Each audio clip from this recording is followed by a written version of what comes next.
Good morning students. आज हम आपकी ये पर्यावरण वाली वर्कशीट सॉल्व करेंगे। दो वर्कशीट आई हैं, एक इंग्लिश की और एक पर्यावरण की। ये सेकंड वर्कशीट की वीडियो है। लंबी छुट्टियों के बाद जब रवि स्कूल जा रहा था तब उसने देखा कि उसके स्कूल के निकट के खेल के मैदान में खुदाई हो गई थी। वह एक मैदान उनके खेलने के लिए वहाँ पर था। लोगों ने बताया कि वहाँ अनेक घरों वाली एक बड़ी इमारत बनेगी। जब रवि को समझ आया कि मुलायम घास, गेंदे के फूल एवं तितलियों वाला विशाल मैदान अब हमेशा के लिए नष्ट हो चुका है, तो उसकी आंखों में आंसू छलकने लगे। उसने यह बात अपनी सहपाठियों को बताई। सुबह की सभा में प्रधानाचार्य ने भी बहुत उदासी से कहा, देखो कैसे हमारा पर्यावरण बदल रहा है। कक्षा में पहुंचकर रवि ने अपने शिक्षक से पूछा, पर्यावरण क्या है? जो कुछ भी आप अपने आसपास देखते हो, शिक्षक ने बताया। रवि कहने लगा, इसका अर्थ है स्कूल, भवन, मेज, कक्षा में रखी कुर्सियां, यहाँ तक कि खुला मैदान, सड़क, कूड़ा करकट मेरे दोस्त, और ये सभी पर्यावरण का अंग है। जी हाँ, तो पर्यावरण क्या है? जो भी आप अपने आसपास देखते हो उसको पर्यावरण बोलते हैं। चाहे कुछ भी हो, उसे आसपास का वातावरण या पर्यावरण कहा जाएगा। ठीक है। और यहाँ पर जो है रवि इसलिए बहुत दुखी है क्योंकि अब वो जो खेलने का मैदान, जो एकमात्र उसके घर के आसपास मैदान था, अब उस पर भी बिल्डिंग खड़ी हो जाएगी और वहाँ पर उसको रोड पे खेलना पड़ेगा, जिसकी पक्की सड़क होती है। गिरेगा तो नरम धरती पर नहीं, एक पक्की सड़क पे गिरेगा, जिसके कारण चोट लग सकती है। वहाँ पर एक अच्छा सा पार्क बन सकता था, लेकिन पार्क ना बनाकर एक बिल्डिंग खड़ी की जाएगी, तो ऑब्वियस सी बात है हर किसी को दुख होगा ही। खैर, अब यहाँ पर फर्स्ट क्वेश्चन देखिए। अपने आसपास उपलब्ध पदार्थों की सूची बनाएं व उन्हें निम्नलिखित तालिका के अनुसार वर्गीकृत कीजिए। घर पर उपलब्ध पदार्थ, जो भी घर पर आपकी चीज़ें पड़ी हुई हैं उनके बारे में आप यहाँ पर लिखोगे, जैसे मेज़, चेयर, बेड, चद्दर, गिलास, कुछ भी जो भी घर पे पड़ा है उसकी आप यहाँ पर घर वाले उसमें लिख देंगे। ऐसी पड़ोस में उपलब्ध पदार्थ, जैसे पड़ोस में कार खड़ी रहती है, पड़ोस में स्कूटर खड़ा रहता है, या पड़ोस में जो भी स्ट्रीट लाइट है, जो भी आपको दिखता है पड़ोस में, वो लिखोगे। ऐसे ही विद्यालय में क्या क्या उपलब्ध है, डेस्क और पेड़ पौधे और चेयर, जो भी आपको विद्यालय में दिखता है, किताबें, ये सब आप विद्यालय वाले में लिखोगे। ठीक है। क्या यह सभी पदार्थ एक समान है? जीवीय पदार्थ कौन से होते हैं? सजीव प्राणी का संसार। सजीव प्राणी कौन से होते हैं? सजीव और जीव दोनों एक ही चीज़ है। ठीक है, ये दोनों एक ही चीज़ है। जीवीय और सजीव दोनों एक ही चीज़ है। जैसे पेड़ पौधे और जीव जंतु, ये दोनों ही सजीव चीज़ें हैं। ठीक है। तो जीवीय, ये जो सांस लेते हैं, जिनमें जीवन होता है, वो सारे सजीव वस्तुएं होती हैं। जैसे कि सजीव जीव होते हैं, जैसे हमारे पशु पक्षी हो गए, हमारे जानवर हो गए, हम लोग हो गए, हम सब सजीव हैं। हम सांस लेते हैं, हमारे अंदर इमोशंस हैं, हम जीवन जीते हैं, हम बढ़ते रहते हैं, हमारा विकास होता रहता है, तो हम सब जीवित प्राणी हैं। ठीक है। अजीवीय जीव कौन से होते हैं? अजीव और निर्जीव दोनों एक ही वर्ड है। ठीक है ना, ये दोनों एकदम पर्यायवाची है एक दूसरे के। ठीक है, तो एक ही चीज़ को बोलते हैं।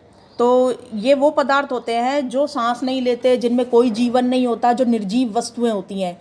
जैसे कि तुम्हारी मेज़, चेयर, बुक्स, ये कभी नहीं बढ़ती, इनमें कोई विकास नहीं होता, ना ही ये सांस लेते हैं, ना ही इनको छूने पे, फाड़ने पे इनको कोई दुख दर्द होता है। ठीक है, तो ये निर्जीव वस्तुएं होती हैं।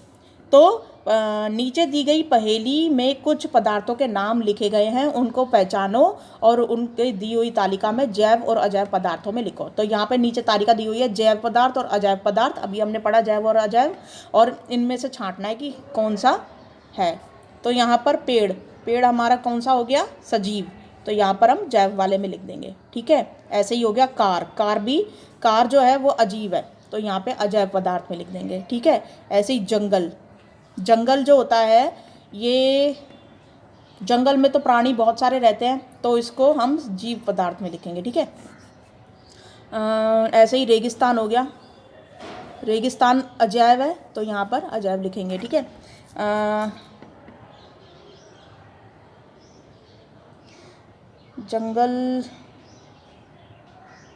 जंगल अजायब में आना चाहिए, क्योंकि जंगल स्वयं में कुछ नहीं है जब तक इसमें प्राणी ना रहें।